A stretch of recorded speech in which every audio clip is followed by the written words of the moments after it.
Welcome pre-calculus students to class today on this Friday or this Thursday, November 14th. Hope you guys are doing well. Hope you're ready to learn some math today. Please call me or email me if you have any questions at all. Let's quickly look at some announcements here. I say this quite regularly. My goal is to go very quickly during the video, and you can pause the video or back it up if you need to. I will be emailing you a quiz this weekend, and so please be looking for that.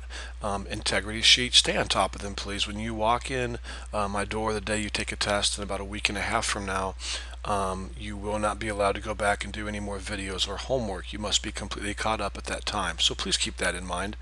I would do them every day, stay on top of them, and write down immediately on your integrity sheet the assignment that you did.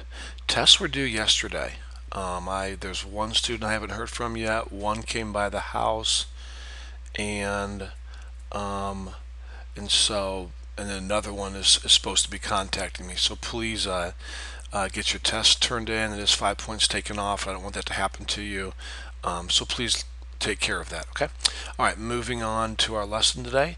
Again, guys, my goal is to move quickly so that you can get this done, learn your math well, and go on with other things. So grab your notebooks, pens, pencils, calculators, and books, and let's get started. So far, we have learned how to write complex numbers in standard form and trig form. We're just reviewing for a second.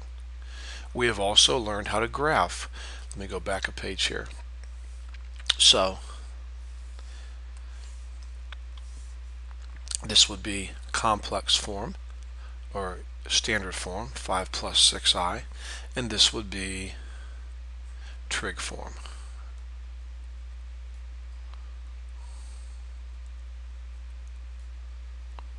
Something like that. We have also learned how to graph complex numbers on a plane and how to find the absolute value. You know, if you have 2 minus 6i, you go over 2, down 6, and plot your point. We have also learned how to find the absolute value of this. Square this, and then plus, and then square your other number, and take the square root of it. Lastly, we have learned how to multiply and divide complex numbers, and we learned how to do that yesterday. Tomorrow, on Friday's video, I'm going to give a thorough review and coverage of what's going to be on the quiz on Saturday. All right?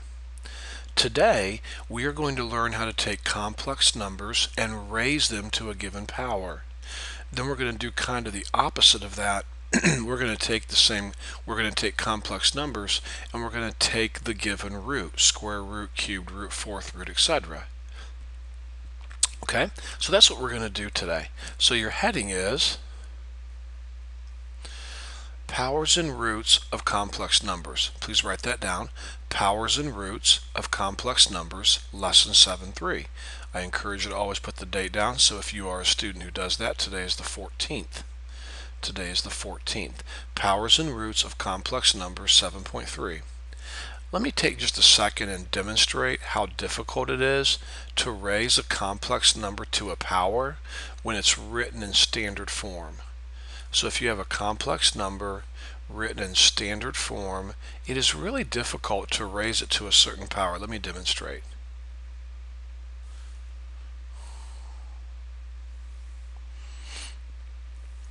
Look at the work I've done here. 3 minus 1, that's a complex number in standard form, to the fourth power. Notice I've written these parentheses 4 times. When I multiplied these two together, I come up with this trinomial. When I multiply these two together, this trinomial, then I have to take this 9 and multiply it times each term. Then my negative 6i, same thing. And then my I squared. And then, everywhere there's an I squared, I've got to work in a negative 1. And then I've got to add like terms. This took quite a while to do. It really did. I even skipped some steps up here when I multiplied this parentheses here times this parentheses here. And the same thing over here. But what if I could take this standard form number and write it in trig form? Would it be easier to raise it to a power? Yes, it would be. Now don't take notes on this, just listen. If I took 3 minus I to the fourth power and quickly wrote it in trig form, like I did over here and I wrote it right here, all that you have to do then to raise this to the fourth power is simply take this number here and raise it to the fourth power. That's easy. And take this number here and multiply it by 4, and take this number here and multiply it by 4, and you're finished. I mean, it's just that easy, okay? And so that's what we're going to learn to do today. All right, so let's go ahead and get started.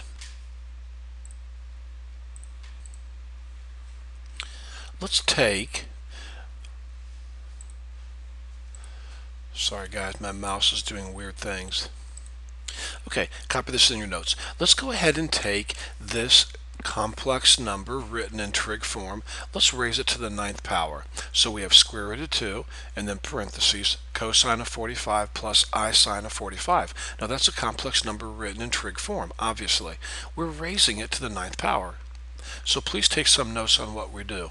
I could have really broken it down in steps for you, but it's really no need. It's pretty simple to solve this, okay? So here we go. First of all, if I'm raising this expression to the 9th power, I take whatever number is on the outside and I actually raise it to the 9th power. So that's easy enough. And then I take each one of these angles here, and if I'm raising them to the 9th power, I multiply each angle by 9. Wow, that is so fast, okay? That is so easy. So what would I have here? 45, carrier 4, 36, 40, so 405 degrees.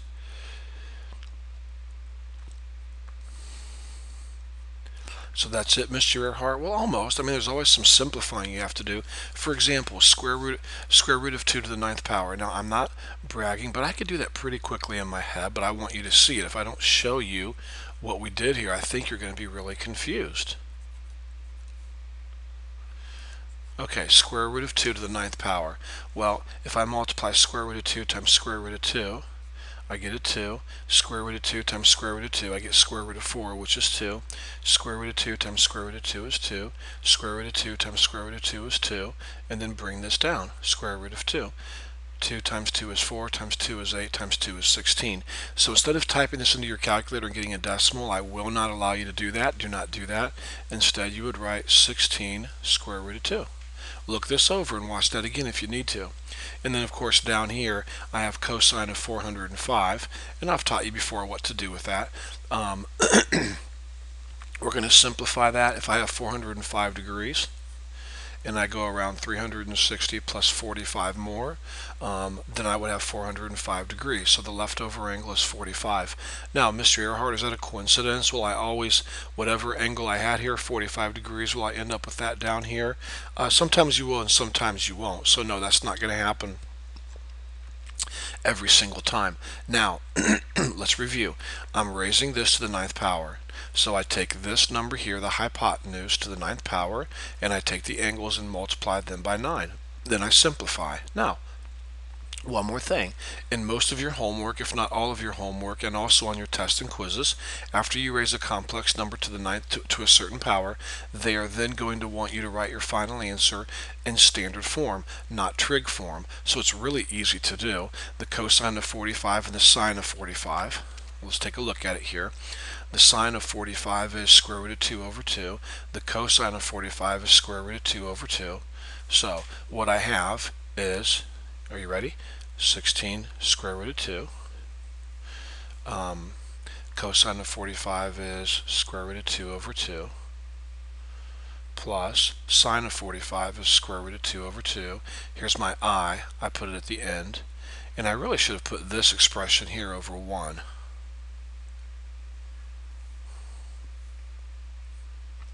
There we go. And now we multiply. If I take 16 square root of 2 times square root of 2 over 2, my 2 would cancel into my 16 8 times, correct? So I have 8 square root of 2 times square root of 2. Well, square root of 2 times square root of 2 is just 2, and 2 times 8 is 16. Now if you're struggling with that, use your calculator. 8 square root of 2 times square root of 2 will give you 16, okay? And now, this 8's gone. Now I'm going to use my 16 again. 16 square root of 2 times square root of 2 over 2. Your 2 would cancel into your 16, making it 8. 8 square root of 2 times square root of 2 would again be 16. If you're struggling with that, just use your calculator, all right? And so there we go. It would have taken an amazingly, and I do mean an amazingly long time, um, to have, if this was in standard form, to have taken it to the ninth power. I mean, it would have been really, really tough, okay? Let's do one more, and then we'll go on to the roots, okay? All right, here we go. Write this down. I'm going to go fast, so take some really good notes. First of all, we're going to get a picture of it. So we know we go over square root of 3 and down -1, so we're somewhere like this, okay? So I'm graphing it. Mr. Earhart, what are you doing? I'm going to write this in trig form. We don't want to take a standard form number and raise it to the 10th power. So the first thing we do is we're going to change this over to trig form. So I know I went over square root of 3, and I know I went down -1, like this. Now, if you use Pythagorean's theorem and find the hypotenuse, which is what you're supposed to do, excuse me, you will get, let's see, 3, 4, 2. You will get a 2 right here, okay? And then we have to find this missing angle right here. So if I said tangent of my missing angle is opposite over adjacent, and of course I'm not going to worry about the -1. In fact, I should have made that negative because it's really a distance going down, and I've never done that before, and I apologize. There we go. 1 over square root of 3 is the same thing as the square root of 3 over 3. So I'm looking for an angle, so that when I take tangent of that angle, I get square root of 3 over 3. Well, here it is. Tangent of 30 is square root of 3 over 3. So tangent of 30, so I know this angle right here is 30 degrees. There we go. So I start here and go all the way around. So I've done that pretty quickly. I have 2 parentheses cosine of 30 plus I of 330. I apologize. 330 plus I sine 330 degrees. And now let's raise that to the 10th power. Do you remember how to do that? First of all, I take this outside number here, 2, and I raise it to the 10th power. Then on the inside, I would multiply 330 times 10, so that would give me the cosine of 3,300, which I know sounds a little weird, but we'll simplify that in just a second. And then I sine of 3,300. Okay, there we go. So you erase all of this.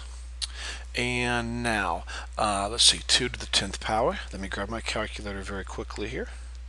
2 to the 10th power is 1,024. So I know I have 1,024 out here. And then on the inside, let's see, 3,300.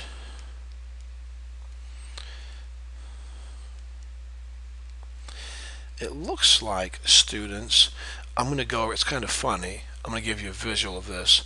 3,300 means I'm going to go around 9 times. 1, 2, 3, 4, 5, 6, 7, 8. Then when I hit that 9th time, that will be 3,240. So I would have 60 degrees left over.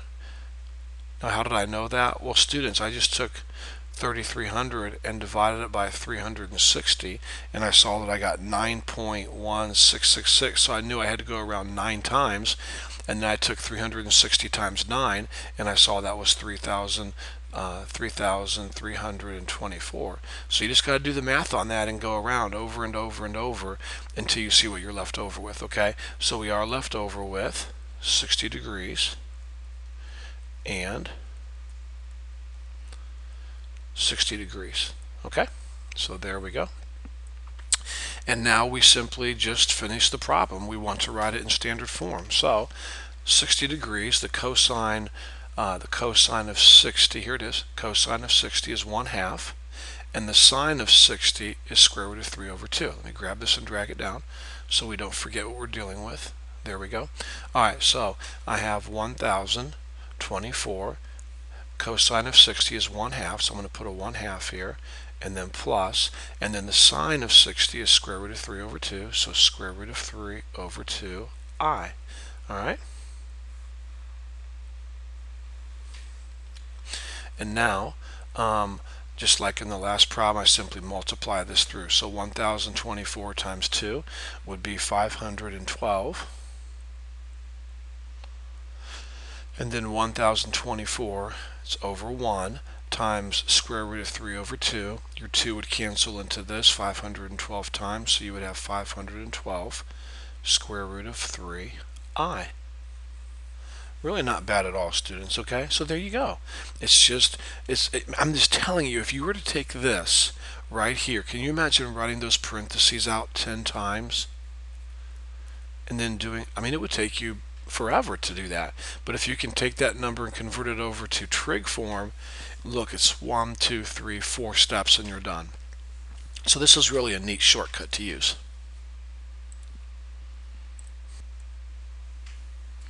Okay, let's continue on now. We have been finding the powers, or in other words, raising complex numbers to a certain power. Now we're going to do the opposite. Now we're going to start finding roots of complex numbers. So I'm going to do one problem for you in which we find the square root of this complex number, and then I'm going to do one for you in which we find the cubed root of this number here. And this is a complex number, okay, not a regular number, and we'll talk about that when we get there. So copy this in your notes, please. Let's go ahead and find the square root of this number here. Now it's much easier, trust me, if we can write it in trig form. So we're going to learn today how to find roots of complex numbers in trig form. Right now this number is written in standard form, so we're going to quickly, and I mean quickly, change it. We've done a lot of these, so we should be pretty good by now. I don't really care if my point is super accurate. I know I'm over 2 and up to approximately 2, so over 2, up 2, I'm going to put my dot about here. That's good enough. I really don't care if my dot's perfect as long as I label my sides correctly. Here I went over 2, and here I went up 2 square root of 3. So very quickly, using Pythagorean's theorem, if we find the hypotenuse, we would have 4. If you squared this, you have 4 times 3, that's 12, plus 4 is 16. So the hypotenuse would be 4. The square root of 16 is 4. Okay? So I found the hypotenuse. Now we got to find this missing angle here, and of course we would say tangent of that angle equals opposite 2 square root of 3 over adjacent. Opposite over adjacent, so 2 square root of 3 over 2. Your 2's would cancel and you're left with square root of 3. So what angle, when I take the tangent of it, gives me square root of 3? Well, it's hard to see, it's covered up. There we go, right here. Tangent of 60 is square root of 3. So the angle we're looking for is 60 degrees. So inside the triangle I'm going to write a 60, and then I rotate up to the hypotenuse there. Just like that, I have written this number from standard form to trig form. Okay? So my hypotenuse, I'm going to go ahead and erase this to give me some room. My hypotenuse is 4 and my angle was 60 degrees. So cosine of 60 degrees plus I sine 60 degrees. Now I'm going to teach you something brand new, so would you please listen to me. Again, I could have given it to you in steps, but I think you'll just kind of take some side notes off to the sides and see what to do. Okay? Are you ready for this? Here we go. If you're taking the square root of a complex number written in trig form, whatever root you're doing, you take the square root of this over here. So if I'm trying to find the square root of this whole expression, then I actually take the square root of this number. So there. Here, now please listen to me carefully, square root means we divide these numbers here by 2. If it was a cubed root, you would divide these numbers here by 3. If it was a fourth root, you would divide these numbers by 4. If it was a fifth root that you were asked to find, you would divide this number by 5. It's that easy. So because we're finding the square root of this trig number, this trig complex number right here, we take the square root of 4. If this would have said cubed root, then we would take the cubed root of 4, okay? And then because it's square root, we're going to divide each one of these numbers by 2. I mean, it's just not difficult. You got to memorize how to do it, but it's not that hard. So the square root of 4 is 2. And then if I divide 60 by 2, I end up with 30 degrees. And if I divide 60 by 2, I end up with 30 degrees. Now, this next phrase, I should have typed it for you, and I apologize. I'm prepared today. I just should have typed this phrase. This next phrase is really important. Please write this down. This next phrase is really important. Please write this down. Whatever root you are finding, you will always have that many answers. Let me say that again. Whatever root you are finding, you will have that many answers. So we are finding a square root, which means a 2. you will have 2 answers. If I asked you to find the cubed root of a complex number, you will have 3 answers. If I ask you to find the 4th root of a complex number, you will have 4 answers. Okay, we got it, Mr. Earhart. Well, one more time. If I ask you to find the 5th root of a complex number, you will have 5 answers. So because I've asked you to find the square root of this complex number, you will have 2 answers. So here's one answer right here. How do you find the other answer? I'd love to get into why we do this. I just don't have time in the video today, to get class done at a reasonable time. But I will say this, here's what you do. Now please take some good side notes on this. Whatever your root is, in this case it's a square root, you always take 360. 360 will not change. It's always going to be 360. And you divide that by your root. In this case it's a square root, so I'm going to take 360 and divide it by 2. If it was a cubed root, I would divide it by 3. If it was a 4th root, I would divide it by 4. And whatever you get out, in this case 180 degrees, you add that to your angle. So my other answer is just very simply going to be cosine of 210 degrees plus I sine of 210 degrees. There we go. That's it. Now you need to practice this. You need to back it up and listen to it again probably, and we're going to do one more problem in a second right here. We'll get to go over this again. And look, it's a cubed root, so that'll be good for us. But to be honest with you, that's all you do. Now we always want our answer written in standard form on these types of problems. So very quickly, cosine of 30 and sine of 30. Look at our table here. Cosine of 30 is square root of 3 over 2. Sine of 30 is 1/2. So I'm going to write 2 parentheses and then square root of 3 over 2 and then plus 1/2 I. Alright? We're going to use that again in a second. We'll pull it back up. And then multiply your 2 through, and you're left with square root of 3 plus I. There's one answer. Square root of 3 plus I. Okay? Now quickly over here, we're dealing with 210 degrees. So that means I go 180 plus 30 more. Now if I go 30 more, I'm in this quadrant here. My sine sequence goes negative, negative, positive. So that means sine is negative and cosine is negative. So please listen to me carefully. We learned this months ago. If you're taking the cosine of 210, that's the exact same thing as taking the cosine of 30, as long as you remember that it's negative. If you're taking the sine of 210, it's the exact same thing as taking the sine of 30, as long as you remember sine is negative. Okay? So with that in mind, I'm really taking the cosine of 30 degrees, and I already know that's square root of 3 over 2, but it's going to be negative, so negative square root of 3 over 2. And then here, I know that the sine of 30 is 1/2, but it's going to be negative, so negative 1/2 I. Multiply your 2 through, negative square root of 3 minus 1I, or just minus I. There we go. So what you did is you took the square root of this complex number. Let's do one more and then we're finished for the day, and you'll do your homework, okay? All right, the cube root of 1. Now in the directions they would have told you this is a complex number. So if it's a complex number, you know that you really have 1 plus 0I. Okay, let's quickly write this in trig form.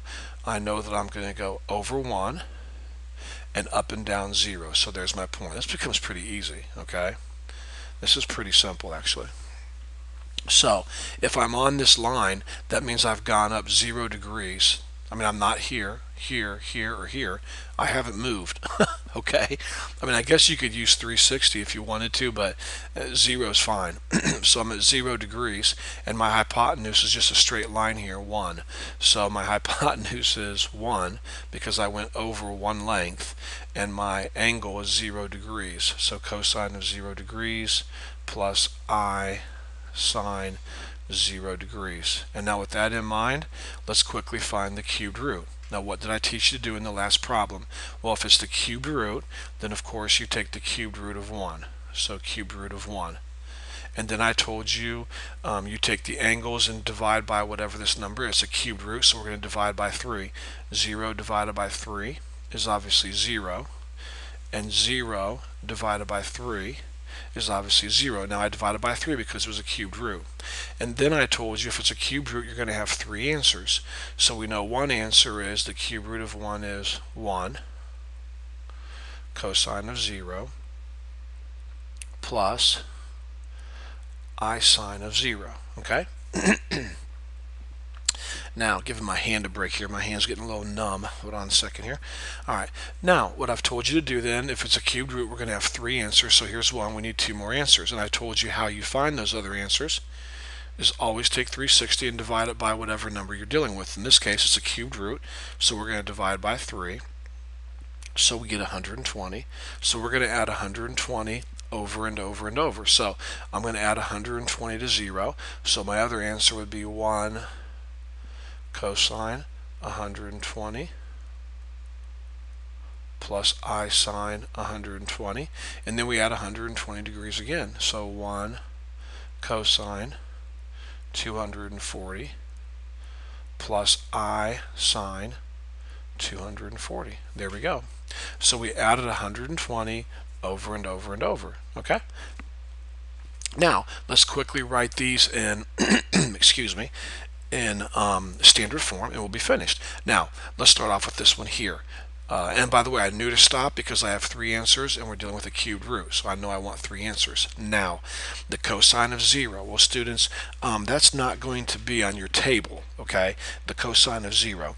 So, I'm looking here at my notes and calculator.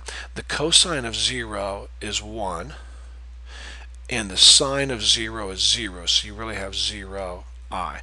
So 1 times 1 is 1, 1 times 0 is 0, you end up with just 1 for your answer. If you want to put 1 plus 0I have no problem with that. I'm just going to put 1, but you're welcome to put 0I with it if you want to. Okay? Now we're going to come over here. We're dealing with 120, okay, students? So that means I rotate 120 degrees and I'm left over with 60. So I'm welcome to find the cosine of 60 instead of 120 and the sine of 60 instead of 120, as long as I remember my sine sequence is plus, minus, minus. So sine is positive and cosine is negative. Okay? So with that in mind, I do know that the cosine of 120 is negative 1/2. And I do know, if you look at your table, you'll see this. I mean, I could pull the table up and show you that, okay? But you should have a table somewhere in your notes already. And the sine of 120 is square root of 3 over 2. So square root of 3 over 2I. Multiply your 1 through, and you end up with negative 1/2 plus square root of 3 over 2I. There we go. And now let's deal with 240. Well, 240 would be 180 plus 60 more, so we're in this quadrant here, and the sine sequence goes negative, negative, positive. So sine is negative and cosine is negative. So we can take the cosine of 60 and the sine of 60 as long as we remember they're both negative. So let's see. We know the cosine of 60 is 1/2, so it would be a negative 1/2. And we know the sine of 60 is square root of 3 over 2. It would be a negative square root of 3 over 2. I. Multiply your 1 through, and you're left with negative 1/2 minus square root of 3 over 2I. Okay? Now, this has been an average video. I'm not sure. I'm guessing 30 minutes, maybe a little more, a little less, something like that. But to be honest with you, I'm very reasonable with your homework, so I'm not going to give you tons. I've really tried to make it small lately because I know how long these problems take, okay? So I will be reasonable in that regard. So with that in mind, here's your homework assignment. And this, of course, is a total of 7 problems. Page 450, page 633, numbers 45 through 69. Now that's every other odd. So do 45, then do 49, then 53, 57, etc., etc. Do an odd, skip an odd, do an odd, skip an odd. That'll keep you busy. That'll probably take you 30 to 40 minutes there alone, I would assume, okay? That'll be good practice for you. Tomorrow we'll have a little more math. I'll also go over your quiz and explain to you what's going to be on the quiz. So probably a little longer video tomorrow than usual. But remember this, if you don't like the review that I'm going to do tomorrow, you can skip it if you want and get right to the main notes. That's up to you. But this is your homework, and please call or email if you have any questions.